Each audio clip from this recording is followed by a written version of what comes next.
আসসালামু আলাইকুম।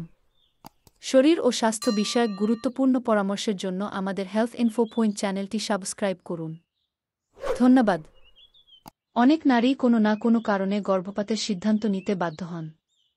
এই পরিস্থিতিতে কখনো কখনো ওষুধের মাধ্যমে, যেমন কিট, আবার কখনো সার্জারির মাধ্যমে, যেমন ডিএনসি, গর্ভপাত করা হয়।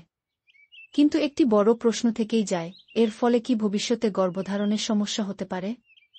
চলুন আজ আমরা এই গুরুত্বপূর্ণ বিষয়টি সহজ ভাষায় বিস্তারিত জানি। কিট খাওয়ার পর গর্ভধারণের সমস্যা হয় কি? কিট মূলত একটি মেডিকেল অ্যাবর্শন কিট, যাতে দুটি ওষুধ থাকে, মাইফেপ্রেস্টোন ও মিসোপ্রস্টো। এই ওষুধগুলো গর্ভধারণের শুরুর দিকে, সাধারণত 9 সপ্তাহের মধ্যে, গর্ভপাত ঘটাতে ব্যবহৃত হয়। যদি সঠিক সময়ের মধ্যে এবং চিকিৎসকের পরামর্শে কিট খাওয়া হয়, তবে ভবিষ্যতে গর্ভধারণে সাধারণত কোনো স্থায়ী সমস্যা হয় না। তবে যেসব ঝুঁকি থাকে, চিকিৎসকের পরামর্শ ছাড়া খাওয়া উচিত নয়। অনেকে নিজের মতো করে কিট কিনে খেয়ে ফেলেন, যা বিপজ্জনক হতে পারে। গর্ভপাত সম্পূর্ণ হয়েছে কি না তা নিশ্চিত করা জরুরি। অসম্পূর্ণ গর্ভপাত হলে ইনফেকশন হতে পারে, যা ভবিষ্যতে গর্ভধারণের সমস্যা তৈরি করতে পারে। ইনফেকশন হলে দ্রুত চিকিৎসা নেওয়া দরকার। ইনফেকশন ডিম্বনালী বা জরায়ুতে ছড়িয়ে পড়লে বন্ধ্যাত্বের ঝুঁকি বাড়ে। তাহলে কি পরবর্তীতে সন্তান নিতে কোনো সমস্যা হয়? গবেষণা বলছে, অধিকাংশ নারী যারা কিট ব্যবহার করেছেন, তারা ভবিষ্যতে স্বাভাবিকভাবেই গর্ভধারণ করতে পেরেছেন। শরীর যদি ভালোভাবে সুস্থ হয়ে ওঠে এবং কোনো জটিলতা না ঘটে, তবে চিন্তার কিছু নেই।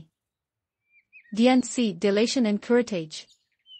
গর্ভপাত বা ডিএনসি হল একটি সার্জিক্যাল পদ্ধতি, যেখানে ধারালো যন্ত্রের সাহায্যে অথবা সাকশনের মাধ্যমে জরায়ুর থেকে গর্ভধারণের উপাদানগুলো অপসারণ করা হয়।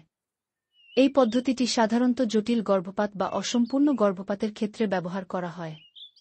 ডিএনসির পর কিছু ক্ষেত্রে গর্ভধারণের সমস্যা হতে পারে, যদিও এর সম্ভাবনা তুলনামূলকভাবে কম।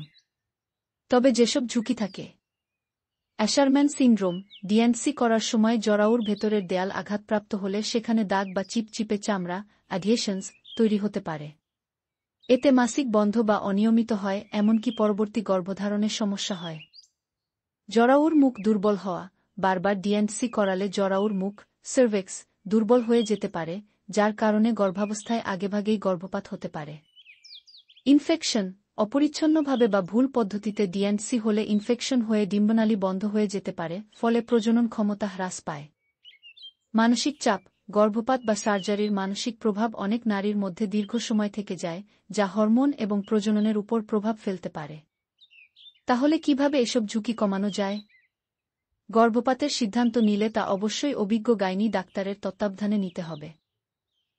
কিট খাওয়ার পর বা ডিএনসি করার পরে একটি ফলো-আপ আল্ট্রাসাউন্ড করা জরুরি, গর্ভপাত পুরোপুরি হয়েছে কিনা, ইনফেকশন আছে কিনা তা নিশ্চিত করতে। যদি কোনো ইনফেকশন বা অস্বাভাবিক উপসর্গ দেখা দেয়, যেমন জ্বর, পেট ব্যথা, দুর্গন্ধযুক্ত স্রাব, সঙ্গে সঙ্গে ডাক্তারের শরণাপন্ন হন। ডাক্তারের পরামর্শে পরবর্তী গর্ভধারণের জন্য অন্তত 2-3 মাস সময় নেওয়া উচিত। শরীর ও মন দুটোই সুস্থ হওয়া জরুরি। সঠিক নিয়মে ও নিরাপদ পরিবেশে গর্ভপাত করা হলে আপনি ভবিষ্যতে মা হতে পারবেন ইনশাআল্লাহ, ভয় পাওয়ার কিছু নেই। তবে ভুলভাবে ওষুধ খাওয়া বা ঝুঁকিপূর্ণ জায়গায় সার্জারি করানো আপনার স্বাস্থ্যের জন্য মারাত্মক হতে পারে।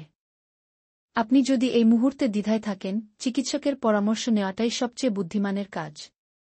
আপনার শরীরের যত্ন নিন, মনকে সময় দিন, মা হওয়ার সুযোগ আবার আসবেই। প্রতিটি মা এবং তার অনাগত সন্তানের জন্য শুভকামনা। হেলথ ইনফো পয়েন্টে আমরা চাই, আপনি প্রতিটি পদক্ষেপে সচেতন সিদ্ধান্ত নিন, নিরাপদ থাকুন, সুস্থ থাকুন।